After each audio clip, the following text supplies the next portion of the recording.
नमस्कार। आज मैं बात करूंगा सामान्य विज्ञान के महत्वपूर्ण प्रश्न जो मुख्यमंत्री छात्रवृत्ति प्रवेश परीक्षा एवं एनएमएमएस प्रवेश परीक्षा हेतु महत्वपूर्ण है। सीरीज को आगे बढ़ाते हुए 37वां प्रश्न है, असंतुलित आहार के कारण रोग उत्पन्न होता है और इसे रोका जा सकता है संतुलित आहार के द्वारा। 38वां प्रश्न है, प्रोटीन का परीक्षण CuSO4 कॉपर सल्फेट से किया जाता है, यह कौन सा रंग देगा? बैंगनी रंग। 39वां प्रश्न है, कार्बोहाइड्रेट का परीक्षण I2 अर्थात आयोडीन से किया जाता है, तो यह कौन सा रंग देगा? नीला और काला। 40वां प्रश्न है, मानव शरीर में धीमा वृद्धि किसके कमी के कारण होती है? अगर शरीर में प्रोटीन की कमी है तो वृद्धि धीमी होती है, तो प्रोटीन इसका सही आंसर है। 41वां प्रश्न है, मसूड़ों से खून निकलना, रोग प्रतिरोधक क्षमता में कमी होना, घाव भरने में अधिक समय लगना किसके कमी के कारण होते हैं? तो इसका सही आंसर है विटामिन सी। 42वां प्रश्न है, दुर्बल पेशियां और काम करने की ऊर्जा में कमी किस रोग का लक्षण है? Berry vitamin B1। 43वां प्रश्न है, समांतर अर्थात पैरेलल सीरीज विन्यास वाले पत्ती के पौधे का जड़ होता है रेशेदार। 44वां प्रश्न है, जालीदार विन्यास वाले पत्ती का जड़ होता है मूसला जड़, अर्थात जिनमें जालिकावत सिरा विन्यास होता है उनमें मूसला जड़ होती है। और समांतर अर्थात जो एक बीज पत्री पौधे होते हैं उनमें रेशेदार प्रकार के अर्थात अपस्थानिक प्रकार की जड़ पाई जाती है। 45वां प्रश्न है, कमजोर तना जो सीधा खड़ा नहीं हो सकता है वह कहलाता है लता। 46वां प्रश्न है, रेशम का रेशा प्राप्त होता है कोकून से।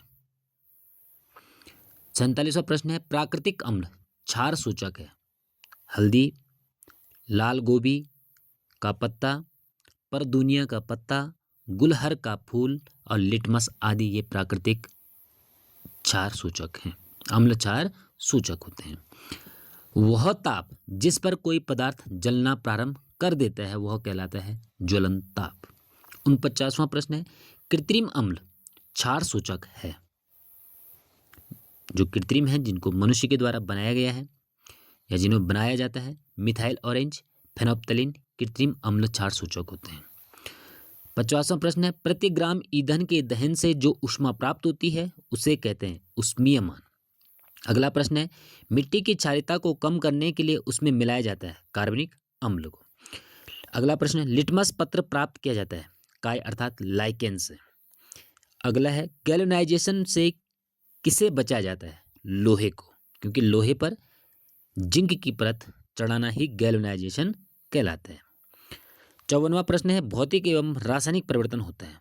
भौतिक परिवर्तन एवं रासायनिक परिवर्तन होते हैं। भौतिक परिवर्तन जो होते हैं वो उत्क्रमणीय होते हैं, जबकि रासायनिक परिवर्तन जो होते हैं वो अनुत्क्रमणीय होते हैं, क्योंकि भौतिक परिवर्तन एक ही दिशा में दोनों दिशाओं में होता है, जबकि रासायनिक परिवर्तन एक ही दिशा में होता है।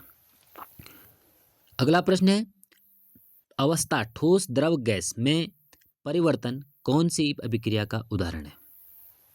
भौतिक का, जैसे बर्फ है। अगला प्रश्न है, लवणयुक्त जल जंग लगने के दर पर क्या प्रभाव डालता है? बढ़ता है। अगला है, मौसम बुलेटिन में प्रदर्शित अधिकतम और न्यूनतम तापमान क्रमशः दिन और रात का होता है। पृथ्वी पर जल 71% है, लेकिन पीने लायक जल कितना परसेंट है? 0.006%। संयुक्त राष्ट्र द्वारा प्रति व्यक्ति प्रतिदिन के लिए जल की न्यूनतम कितनी मात्रा आवश्यकता पड़ती है? 50 लीटर। अगला प्रश्न है, फिल्ट्रेशन प्लांट में पानी को साफ किया जाता है रेत, महीन बजरी और मध्य बजरी के द्वारा। 61वां है, रेयन का स्रोत है काष्ठ लोगदी। अगला है, पॉलीकीट बनाने के लिए मिश्रित किया जाता है पॉलिएस्टर और कपास। अगला है, वह पदार्थ जो सामान्यतः रसोई घर में काम आने वाला जार बनाने के लिए प्रयोग किया जाता है कांच, प्लास्टिक जैसे पेट या सिरेमिक से बनाए जाते हैं। 64वां प्रश्न है, जीवाश्म ईंधन किसके अवशेष से प्राप्त होता है? मृत जीवों के। 65वां है, दो वस्तुएं एक दूसरे को प्रतिकर्षित करती हैं यह प्रतिकर्षण हो सकता है चुंबकीय बल या वैद्युत बल। 66वां प्रश्न है, घर्षण निर्भर करता है सतह के प्रकृति पर। अगला है, घर्षण हमेशा गति का विरोध करता है, इसमें ऊर्जा की हानि नहीं होती है बल्कि ऊष्मा में बदलता है। तो घर्षण द्वारा किया गया कार्य क्या होता है? ऋणात्मक होता है। ध्वनि की प्रबलता का व्यवहारिक मात्रक होता है डेसिबल। अगला है, ध्वनि एक प्रकार का ऊर्जा है जो कंपन के कारण उत्पन्न होता है, इसकी प्रबलता निर्भर करती है उसके आयाम पर। अगला है, घर्षण का क्रम है, सबसे पहले स्थैतिक घर्षण, तब गतिज घर्षण, तब लोटनी घर्षण या घूर्णी घर्षण। अगला है, प्रासर्य ध्वनि की आवृत्ति होती है 20,000 हर्ट्ज से ऊपर। अगला है, तापीय, रासायनिक एवं चुंबकीय तीनों प्रभाव उत्पन्न करता है विद्युत धारा। अगला है, विद्युत लेपन द्वारा वस्तुओं को चमकदार बनाने के लिए किस धातु का प्रयोग करते हैं? क्रोमियम।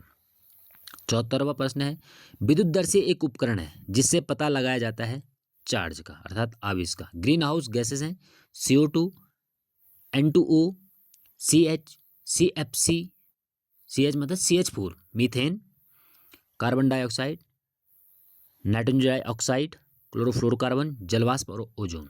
76वां है, टेडपोल से मेंढक में परिवर्तन कायंत्रण कहलाता है। कायंत्रण के लिए आवश्यक तत्व क्या होता है? Iodine, I2।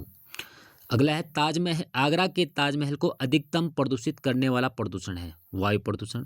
अगला है, मृत कोशिका का खोज रॉबर्ट हुक ने किया, तो जीवित कोशिका की खोज किसने की? ल्यूवेनहॉक ने। अगला है, केंद्रक के अलावा DNA कहाँ पाया जाता है? माइटोकॉन्ड्रिया और हरित लवक में। 80वां प्रश्न है, रेड डाटा बुक में किसका रिकॉर्ड रखा जाता है? लुप्त प्राय पादप एवं प्राणियों का, जीवों का। 81वां है, हाइड्रा एवं ईस्ट में जनन होता है मुकुलन के द्वारा। अगला है, युग्मक निषेचन होकर युग्मनज बनाता है अर्थात जायगोट बनाता है, तो युग्मनज विकसित होकर क्या बनाता है? तो वह भ्रूण में परिवर्तित हो जाता है, तो भ्रूण बनाता है। 83वां प्रश्न है, कौन सा कोशिकांग पादप, जंतु एवं जीवाणु तीनों में होता है? कोशिका झिल्ली। अगला है, किस जीव में स्पष्ट कोशिका भित्ति होता है लेकिन केंद्रक नहीं? जीवाणु। और 85वां प्रश्न है, मरुस्थलीय पौधा में जल हानि को कम करता है क्यूटिकल अर्थात उनकी पत्तियों की उनकी मोटी उपत्वचा। धन्यवाद। वीडियो आपकी अच्छी लगी हो लाइक शेयर एंड सब्सक्राइब जरूर करें।